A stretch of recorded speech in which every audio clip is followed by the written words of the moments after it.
The sun was setting over the city skyline as Richard Grant's sleek black limousine pulled up to the entrance of the Golden Spoon. At 58 years old, Richard was one of the richest men in America. His company, Grant Technologies, was worth billions of dollars. He had gray hair that was always perfectly styled, a clean-shaven face, and wore an expensive dark blue suit that cost more than what most people earned in a month. "We've arrived, sir," said his driver, opening the door for him. Richard stepped out without saying thank you. He never thanked his staff. He believed that paying them was thanks enough. Tonight was an important night. He was meeting with 4 potential investors who could help fund his newest project, a chain of luxury hotels across the country. The Golden Spoon was the most exclusive restaurant in the city. People normally had to book tables 3 months in advance, but not Richard. He simply called the owner whenever he wanted to dine there, and a table was always ready for him. "Good evening, Mr. Grant," said the restaurant host, bowing slightly. "Your usual table is ready. Your guests have not arrived yet." Richard checked his gold watch. "They're late. I don't like waiting." The host smiled nervously. "Perhaps some champagne while you wait, sir?" "Fine," Richard said, following the host to a large round table by the window. The view showed the entire city below, with tiny lights twinkling like stars. This was Richard's favorite spot in the restaurant. It made him feel like he was looking down at a world he controlled. Across town in a small apartment, Kate Johnson was rushing to get ready for her evening shift. She was 29 years old with shoulder-length brown hair and kind eyes that crinkled when she smiled.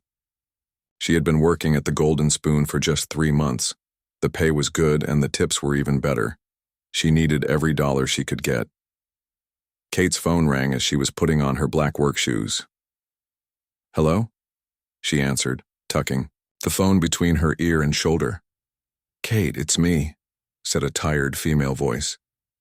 It was Mrs. Wilson, her elderly neighbor who watched Kate's son Ethan after school. "Is everything okay?" Kate asked, suddenly worried. "Ethan's running a slight fever. Nothing serious, but I thought you should know." Kate closed her eyes for a moment. "I'll be right there to check on him." She hurried next door to find her 7-year-old son lying on the couch watching cartoons. His cheeks were flushed and his forehead felt warm to her touch. "Hey buddy, not feeling so good?" she asked, brushing his hair back. Ethan shook his head. "My throat hurts." Kate looked at her watch. Her shift started in 45 minutes, and it would take at least 30 minutes to get to the restaurant. In evening traffic, she couldn't miss work, not today. The rent was due next week and she was still short by a few $100s. "Mrs. Wilson, would you mind watching him a little longer?" "I can't miss this shift," Kate said. The older woman nodded. "Of course, dear. I've already given him some children's medicine. He'll be fine." Kate kissed Ethan's forehead. "I'll be back as soon as I can, sweetie. Be good for Mrs. Wilson." As she rushed to the bus stop, Kate called her manager at the restaurant. "Steve, it's Kate. I might be a few minutes late. My son isn't feeling well." "Tonight of all nights, Kate?" Steve sounded stressed. "Richard Grant is here with important guests. I need all hands on deck and you're assigned to his section." Kate's heart sank. Everyone knew about Richard Grant. He was infamous among the staff for being extremely demanding and leaving either enormous tips or nothing at all, depending on his mood.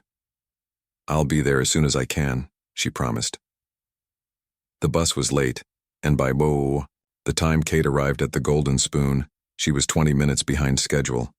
She rushed through the employee entrance, quickly changed into her uniform, a crisp white shirt and black pants, and tied her hair back.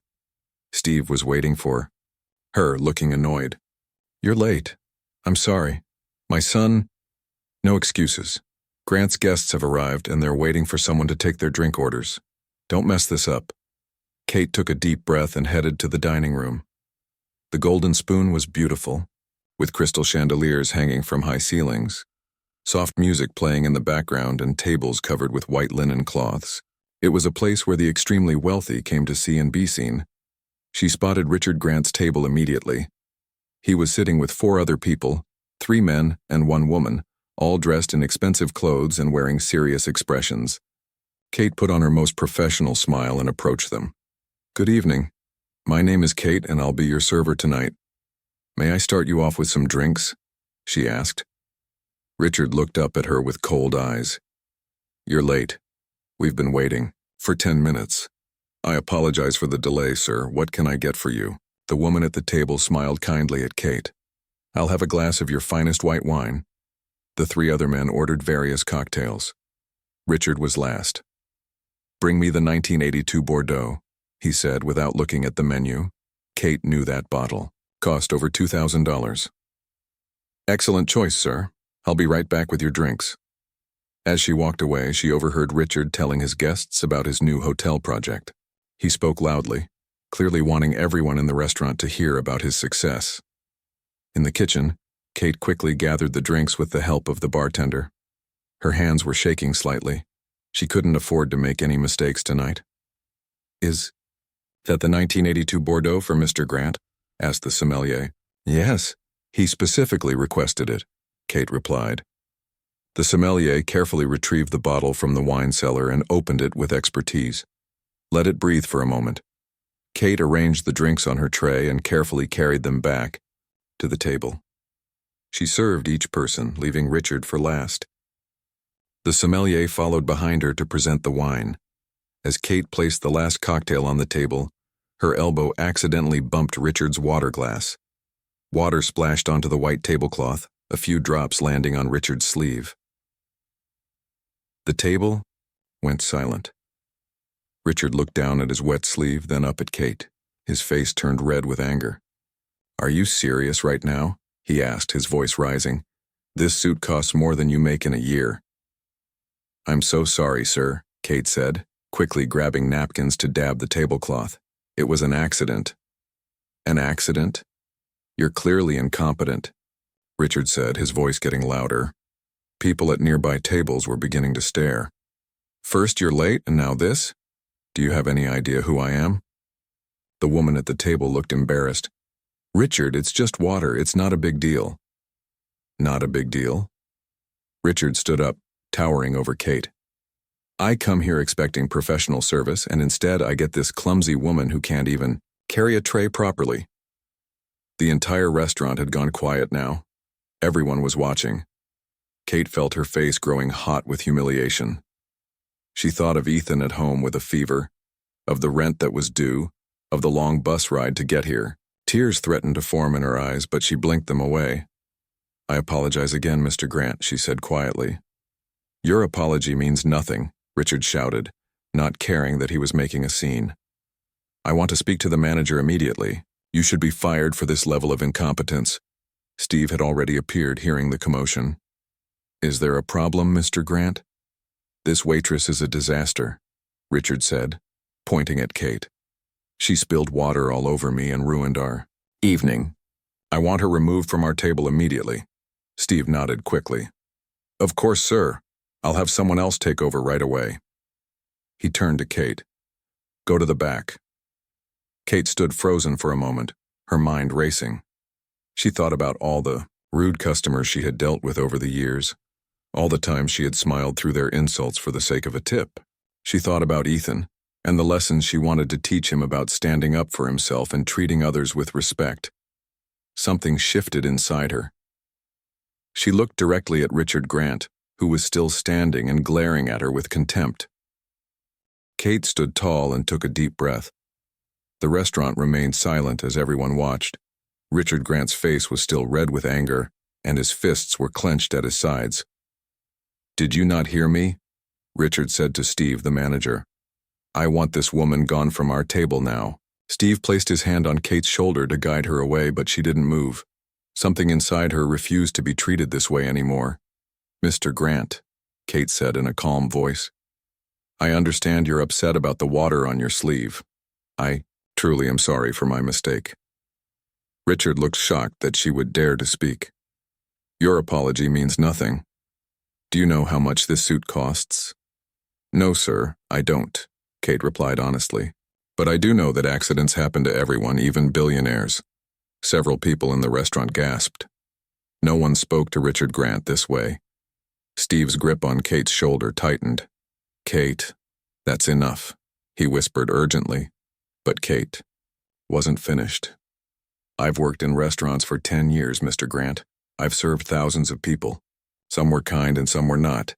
But I've never met anyone who would make such a scene over a few drops of water. The woman at Richard's table covered her mouth to hide a small smile. One of the men looked down at his plate, clearly uncomfortable with the situation. Richard's eyes widened with disbelief. How dare you speak to me like that? Do you have any idea who I am? I could buy this entire restaurant and fire everyone in it with a single phone call. Yes, I know exactly who you are, Kate said. Her voice remained steady, though her heart was racing. You're Richard Grant, owner of Grant Technologies. You're worth billions of dollars. Your face is on magazine covers. Everyone in this city knows who you are. Richard smiled smugly, thinking she was finally showing proper respect. But right now, Kate continued, you're just a man yelling at a waitress over spilled water while everyone watches. The smug smile disappeared from Richard's face.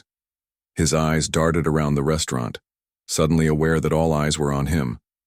Some people were even holding up their phones, possibly recording the scene. Mr. Grant, Kate said, her voice softer now. I came to work today, even though my 7-year-old son is homesick with a fever. I took 2 buses to get here because my car broke down last week and I can't afford to fix it yet. I apologize sincerely for my mistake. What more would you like me to do? Richard seemed at a loss for words. He slowly sat back down in his chair, adjusting his jacket. Just bring us new water glasses, he finally said, his voice noticeably quieter. Right away, sir, Kate replied. As she turned to walk away, the restaurant burst into applause. Kate's face turned red with embarrassment. She hadn't meant to create a scene or to embarrass Richard Grant. She had simply reached her breaking point. The kitchen. Steve followed closely behind her. Kate, what were you thinking? He asked, running his hands through his hair. He could get you fired. He could get me fired too. Kate filled a tray with fresh water glasses. I'm sorry, Steve. I know I shouldn't have spoken to him that way. If you need to fire me, I understand. Steve sighed heavily. Let me handle the table from here. Go take a break and cool down. Kate nodded and handed him the tray. She went to the employee break room and sat down, suddenly feeling the weight of what she had done. She might lose her job tonight. How would she pay the rent? How would she take care of Ethan? She pulled out her phone to check on her son. There was a text from Mrs. Wilson saying that Ethan's fever had gone down, and he was now sleeping peacefully. At least that was good news. Meanwhile, at the table, Richard Grant sat in uncomfortable silence as Steve served fresh water glasses. His guests were avoiding eye contact with him. Richard, the woman finally said, perhaps we should focus on discussing the hotel project? Richard nodded stiffly. Yes, of course, Linda. As I was saying before we were interrupted, the first location will be in downtown Chicago. But his mind wasn't on the project anymore. The waitress's words kept repeating in his head. You're just a man yelling at a waitress?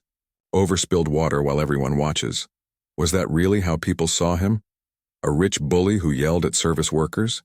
He had worked hard for his success. He had built his company from nothing. Didn't that earn him the right to expect excellence? After about 20 minutes, Kate returned to the dining room. Steve met her at the kitchen door. Are you feeling better? He asked. Yes, Kate replied. I'm ready to work. Steve looked nervous. Mr. Grant has asked for you to return to their table. Kate's stomach dropped. He's probably going to demand that you fire me in person. I don't know what he wants, Steve said. But be professional, please. Kate nodded and walked to Richard's table. The group was eating their main courses now. They all looked up as she approached. You asked for me, Mr. Grant? Kate said politely. Richard put down his fork and looked at her. His expression was different now, less angry, more thoughtful. What's your name again? He asked. Kate. Kate Johnson, sir. Richard nodded slowly. Kate, I want to apologize for my behavior earlier. Kate blinked in surprise. This was the last thing she had expected. My reaction was excessive. Richard continued. You're right. It was just water, and accidents happen. The table was silent. Richard's guests looked as shocked as Kate felt. Thank you, Mr. Grant, Kate said, not knowing what else to say. You mentioned your son is sick?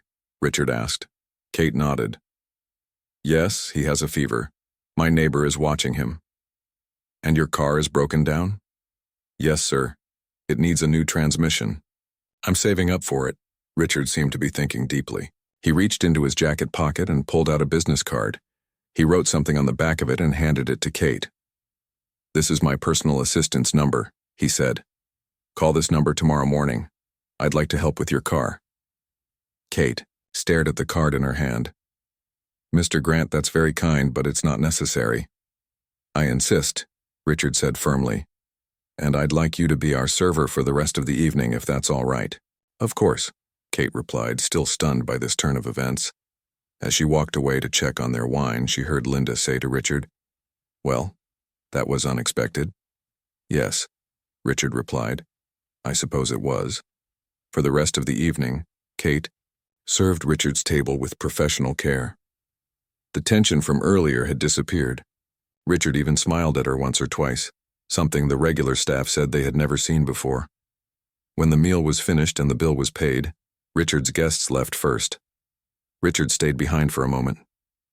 Kate, he said as she cleared the last glasses from the table. What you did earlier, standing up to me like that, no one has done that in a very long time. I'm sorry if I embarrassed you, Kate said honestly. No. Richard shook his head. I embarrassed myself. You just pointed it out. He paused. Sometimes people in my position forget what it's like to be normal. We forget that the people serving us are people too, with their own lives and struggles.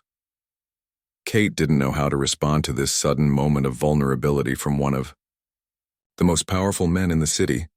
Don't forget to call that number tomorrow, Richard said, standing up to leave. My assistant will be expecting to hear from you. I will, Kate promised. Thank you. Richard nodded and walked away. Kate watched him go, still not entirely sure what had just happened. Steve rushed over to her. What did he say? Are you fired? Am I fired? Kate smiled. No one's fired. Actually, I think he's going to help fix my car. Steve's jaw dropped. Richard Grant? Helping a waitress fix her car? That doesn't sound like the man I've known for years. People can surprise you, Kate said, remembering the look in Richard's eyes when he apologized. Sometimes they just need someone to remind them of who they really are. The next morning, Kate woke up early. She checked on Ethan first thing. His fever was gone and he was sleeping peacefully. She placed her hand gently on his forehead to make sure. Normal temperature. She sighed with relief. Kate went to the kitchen and made herself a cup of coffee. As she sat at her small kitchen table, she looked at the business card Richard Grant had given her. Was this real? Would his assistant really help her with her car? Or was it just something Richard said in the moment to look good in front of his guests? She decided there was only one way to find out. After getting Ethan ready for school and dropping him off, she pulled out her phone and dialed the number written on the back of the card. Hello, this is Allison Parker, Mr. Grant's executive assistant. A professional female voice answered. Hi, this is Kate Johnson. Mr. Grant told me to call this number about my car. Kate felt awkward and unsure. Ah, yes, Ms. Johnson. Mr. Grant informed me about your situation. He asked me to take care of this personally, Allison said, her tone warming slightly. Can you tell me what's wrong with your car and where it's currently located? Kate was surprised. So Richard had actually told his assistant about her. It needs a new transmission. It's parked outside my apartment building on 34 Maple Street. I see. And what make and model is it? It's a 2015 Honda Civic. Got it, Allison said. Kate could hear her typing on a keyboard. Mr. Grant has arranged for Bob's Auto Repair to pick up your car today. They'll fix the transmission and perform a full service check as well. You should have it back within 2 days. Kate was stunned. A full service? That must cost thousands of dollars, Mr. Grant insisted. Allison replied simply. Is there anything else you need assistance with? Mr. Grant mentioned you have a son who was ill. Ethan? He's better today. Thank you. His fever broke overnight. That's good to hear. Please leave your car keys with your building's front desk if possible. The mechanic will pick them up there. I will. And please thank Mr. Grant for me. This is very generous. Of course, Ms. Johnson. Have a good day. Allison ended the call. Kate sat at her kitchen table for several minutes trying to process what had just happened.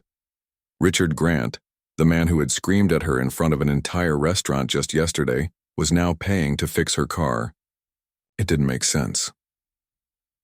Later that day, Kate watched from her apartment window as a tow truck from Bob's Auto Repair took her car away. She felt strange letting strangers fix her car, but she couldn't afford the repairs herself. She had to accept the help. That evening, Kate returned to work at the Golden Spoon. As soon as she walked in, she could tell something was different.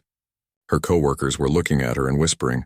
Steve, the manager, immediately pulled her aside. Kate, what exactly happened with Richard Grant last night? He asked. What do you mean?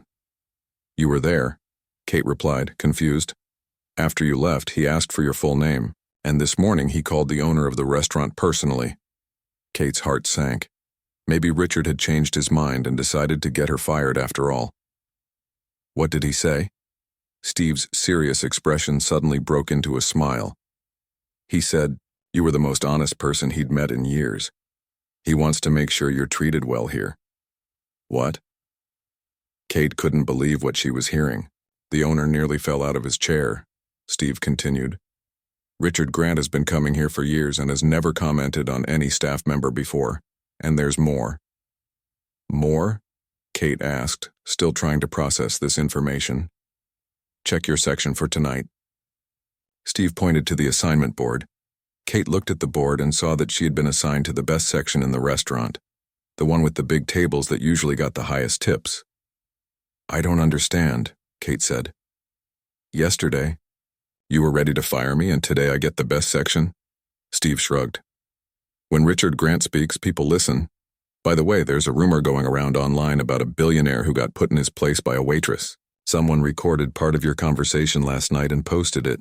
It's getting a lot of views. Kate groaned. Great. Just what I need. To be famous for arguing with a billionaire. Most of the comments are on your side, Steve said with a grin. You're becoming something of a hero to service workers everywhere. Kate shook her head. This was all too much. She just wanted to do her job and take care of Ethan.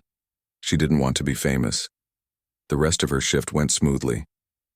Many customers seemed to recognize her, some even asking if she was that waitress from the video. Kate tried to downplay it, focusing on doing her job well. By the end of the night, she had made more in tips than she usually made in 3 days. 2 days later, as promised, Kate's car was returned. But it didn't look like the same car. It had been completely detailed inside and out. It looked brand new. When she started it, the engine purred smoothly. There was even a full tank of gas. A note had been left on the passenger seat. All repairs completed as requested by Mr. Grant. New transmission installed.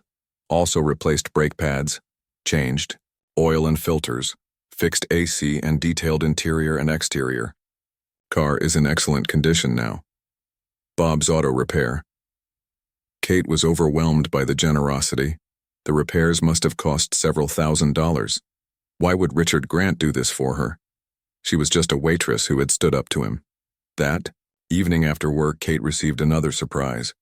A sleek black car was waiting outside the restaurant when she finished her shift. A driver in a suit stood beside it. Ms. Johnson, the driver asked as she walked out. Yes? Kate replied cautiously. Mr. Grant would like to speak with you. If you're available, I can take you to him now. Kate hesitated. It was late, and she needed to relieve Mrs. Wilson from watching Ethan. I need to get home to my son. Mr. Grant anticipated that. He said it would only take 30 minutes of your time, and then I'll drive you directly home. He also arranged for your neighbor to receive compensation for the extra time watching your son. Kate was once again shocked by Richard's thoroughness. He seemed to have thought of everything. How did he know about Mrs. Wilson? The driver smiled slightly. Mr. Grant has resources, ma'am. Kate considered for a moment. She was curious about why Richard wanted to see her, and if he had already arranged for Ethan to be taken care of. Okay, 30 minutes.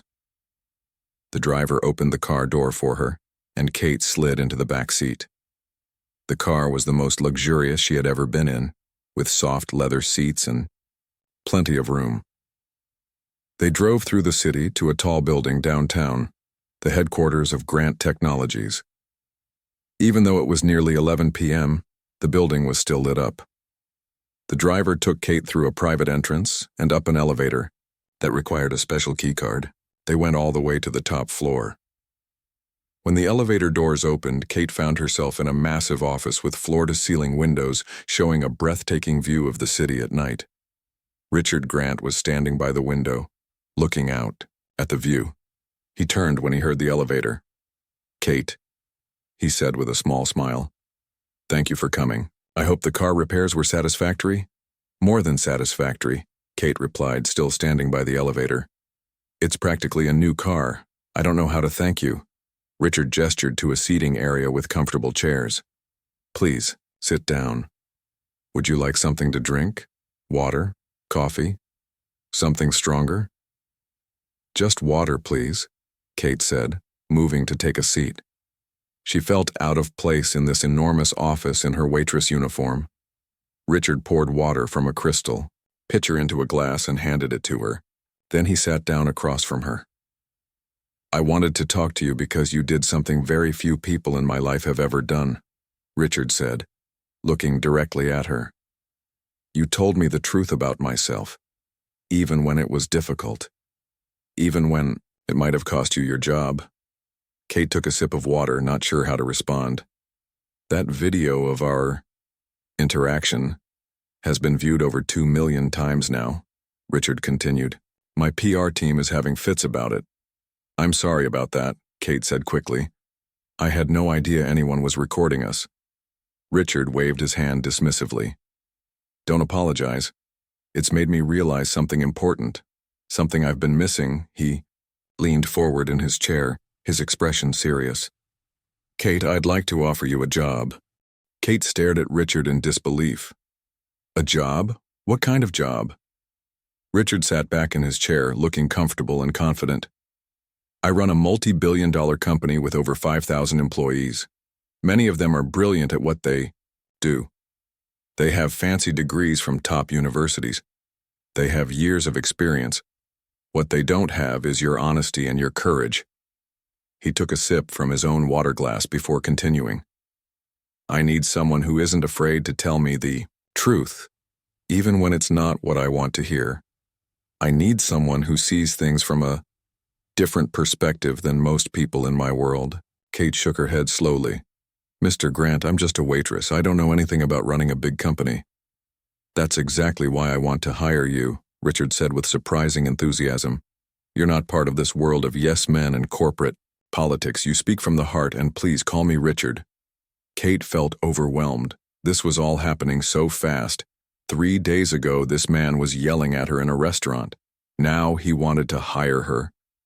"What exactly would I be doing?" she asked cautiously.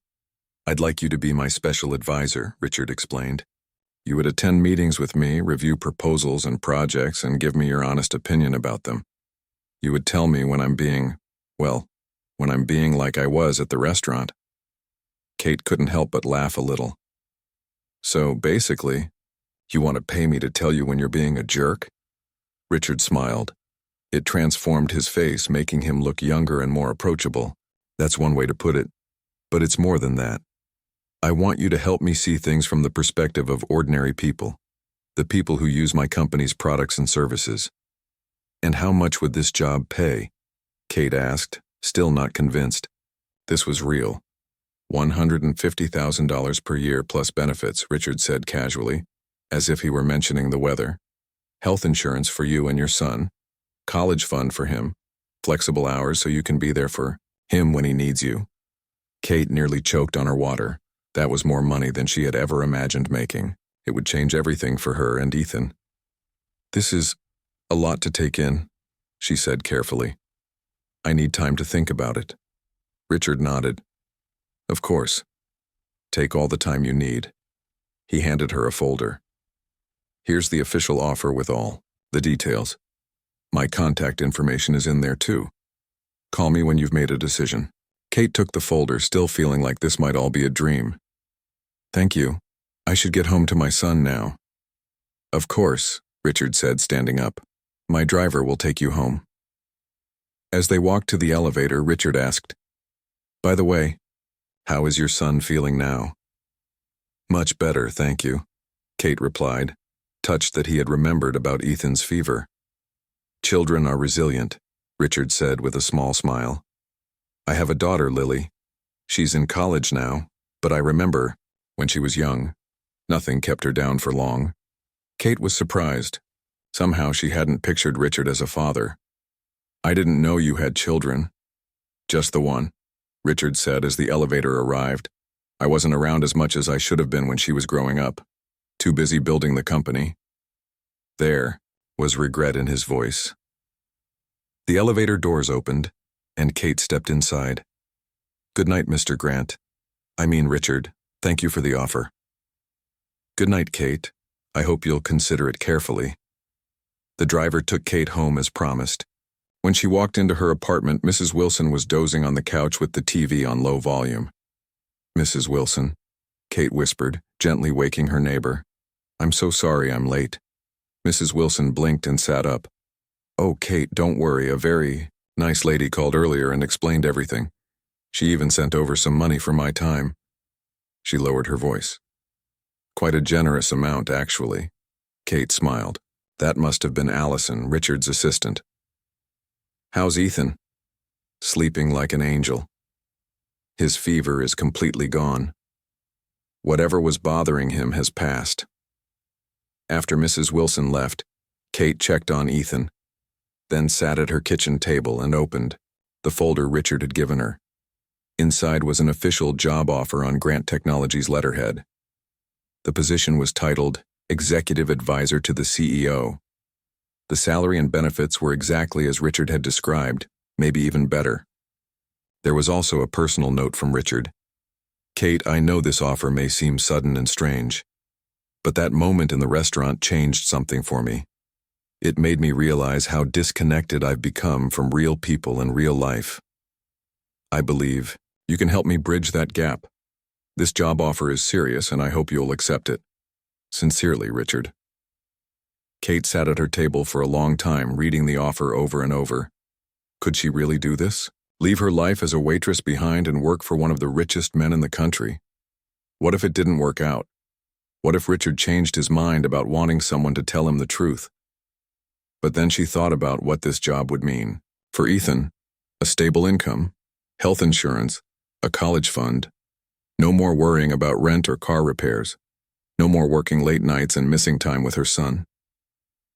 The next morning, Kate called the restaurant and asked to speak with Steve. "I need to give my 2 weeks' notice," she told him. "What, why?" Steve sounded shocked. "I thought things were going well. You're getting the best section now." "I got a new job," Kate said, still barely believing it herself. "A better opportunity." "Does this have something to do with Richard Grant?" Steve asked suspiciously. Kate smiled. "Yes, actually, he offered me a position at his company." Steve was silent for a moment. "Well, I can't say I'm not surprised, but good for you, Kate. You deserve it." After hanging up with Steve, Kate dialed the number Richard had given her. "Richard Grant," he answered directly. "It's Kate. Kate Johnson." "Kate, have you had a chance to look over the offer?" "Yes, I have," Kate said, taking a deep breath. "I'd like to accept the position." "Excellent." Richard sounded genuinely pleased. "When can you start?" "I've given my 2 weeks' notice at the restaurant, so after that." "Perfect. Allison will contact you to handle all the paperwork and details. We'll get you set up with an office, a company car, everything you need." Kate still couldn't believe this was happening. "Richard, can I ask you something?" "Of course. Why me?" Really? There must be thousands of people more qualified for this kind of position. Richard was quiet for a moment. Kate, do you know what happens when you become as successful as I have? People stop telling you the truth. They tell you what they think you want to hear. They're afraid to disagree with you. After a while, you start to believe your own hype. You think you're always right. You forget what it's like to be normal. He paused, then continued. What you did in that restaurant, standing up to me, speaking truth to power, it woke something up in me. It reminded me of who I used to be before all this success. I need that reminder in my life regularly. That's why I want to hire you. Kate was touched by his honesty. I'll do my best. That's all I ask, Richard said. See you in 2 weeks, Kate. The next 2 weeks flew by. Kate worked her shifts at the restaurant, said goodbye to her regular customers, and prepared for her new life. Allison sent over mountains of paperwork, which Kate carefully read and signed. A company credit card arrived in the mail along with a new laptop and phone. Ethan was excited about the changes, especially when Kate told him they might be able to move to a bigger apartment soon. Will I have my own room? He asked, eyes wide, with hope. Yes, sweetie, Kate promised. Your very own room that you can decorate however you want. On her last day at the Golden Spoon, her co-workers threw her a small party after closing. Even some of the regular customers came to wish her well. Many had seen the viral video of her standing up to Richard, and they treated her like a celebrity. Don't forget us little people when you're up there with the billionaires, one of the other waitresses joked.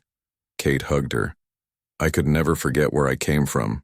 As Kate walked out of the restaurant for the last time as an employee, she looked back at the place where her life had changed forever. All because she had found the courage to speak up when it mattered most. Tomorrow would be her first day at Grant Technologies. She had no idea what challenges awaited her there, but for the first time in years she felt hopeful about the future. Whatever happened next, she knew she could face it with the same honesty and courage that had gotten her this far. On her first day at Grant Technologies, Kate woke up earlier than usual. She was nervous but excited.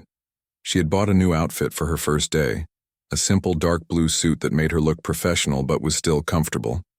She wanted to make a good impression. After getting Ethan ready and dropping him off at school, Kate drove her newly repaired car to the Grant Technologies building downtown. The building was even more impressive in the daylight, 80 floors of glass and steel reaching up to the sky. As she parked in the spot marked with her name, Kate took a deep breath. You can do this, she told herself. The security guard at the front desk smiled when she approached. Good morning, Ms. Johnson. We've been expecting you. He handed her an ID badge with her photo on it. Kate wondered when they had taken that picture. It looked like it was from her social media profile. Mr. Grant asked that you go directly to his office. Take the executive elevator to the top floor. Kate thanked him and headed to the special elevator that required her badge to operate. As she rode up to the 80th floor, her stomach filled with butterflies. What if she couldn't do this job? What if Richard realized he had made a mistake in hiring her? The elevator doors opened, directly into a reception area where Allison, Richard's assistant, sat behind a large desk. Allison was a woman in her 40s with short blonde hair and glasses. She stood up with a warm smile when she saw Kate. Good morning, Kate. Welcome to Grant Technologies. Richard is waiting for you in the conference room. There's a meeting with the executive team in 5 minutes. Kate's eyes widened. A meeting already on my first day? Allison nodded. Richard wants to introduce you to everyone right away. Don't worry, you don't have to say much, just be yourself. Kate followed Allison through a set of glass doors into a large conference room. Richard was already there along with about 15 other people in expensive suits. They all turned to look at Kate when she entered. Richard smiled and walked over to her. Kate, welcome. Everyone, this is Kate Johnson, our new executive advisor. Kate, these are the heads of our various departments. Kate smiled nervously and said hello. Some of the executives smiled back, but others looked at her with confusion or even suspicion. They clearly wondered who she was and why she was suddenly in their meeting. Richard guided Kate to a seat next to his at the head of the table. As the meeting began, people started discussing quarterly reports, market projections, and strategic plans. Kate listened carefully, but understood very little of what they were talking about. They used terms and acronyms she had never heard before. About 30 minutes into the meeting, a man named Bradley Wilson, the head of marketing, was presenting a new advertising campaign for one of the company's products, a smartphone app that helped people manage their finances. The target demographic is high-income professionals aged 25 to 45, Bradley explained, showing slides with charts and graphs. We'll position the product as an exclusive tool for financial success. Richard turned to Kate. What do you think of this approach, Kate? All eyes in the room turned to her. Kate felt her face grow warm. I'm not sure I'm the right person to ask, she began hesitantly. That's exactly why I'm asking you, Richard encouraged her. You represent the everyday consumer, not someone in our corporate bubble. Kate took a deep breath. Honestly, I think you're missing a huge market. People like me, single parents, working-class people, people who are struggling to make ends meet. We need financial help more than rich professionals do. But this app seems designed for people who already have money. Bradley frowned.